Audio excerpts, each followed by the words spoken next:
BJP. സംസ്ഥാന vice president C സദാനന്ദനെ രാജ്യസഭയിലേക്ക് നാമനിർദ്ദേശം ചെയ്ത് രാഷ്ട്രപതി വിജ്ഞാപനമിറക്കി. ബി.ജെ.പിയുടെ പ്രമുഖ നേതാക്കളെ തഴഞ്ഞാണ് സദാനന്ദന്റെ നാമനിർദ്ദേശം. അതേസമയം വിവിധ മേഖലകളിൽ പ്രാഗൽഭ്യം തെളിയിച്ചവരെ നാമനിർദ്ദേശം ചെയ്യുന്ന പട്ടികയിൽ RSS നേതാവായ സദാനന്ദനെ പരിഗണിച്ചത് രാഷ്ട്രീയ തീരുമാനമാണെന്ന വിമർശനം ശക്തമാകുന്നു. നിലവിലെ ബി.ജെ.പി. സംസ്ഥാന ഉപാധ്യക്ഷനും പ്രമുഖ RSS നേതാവുമായ സി സദാനന്ദൻ ഉൾപ്പെടെ 4 പേരെയാണ് രാഷ്ട്രപതി രാജ്യസഭയിലേക്ക് നാമനിർദ്ദേശം ചെയ്തത്.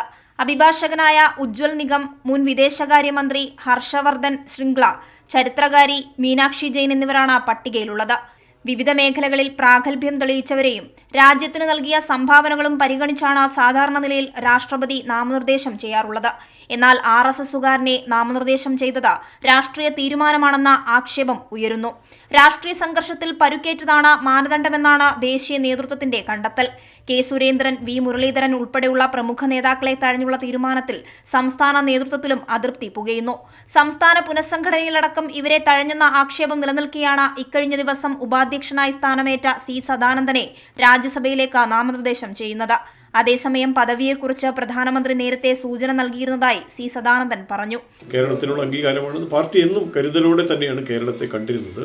കേരളത്തിലെ ജനങ്ങളെയും കേരളത്തെയും വികസനത്തിൻ്റെ പുതിയ ചക്രവാളത്തിലേക്ക് നയിക്കാൻ ഉതകുന്ന കർമ്മ പദ്ധതികൾ ധാരാളം പാർട്ടി നടപ്പിലാക്കുന്നുണ്ട്. അതിൻ്റെ ഭാഗം തന്നെയാണ് ഈ ഒരു നിയോഗവും.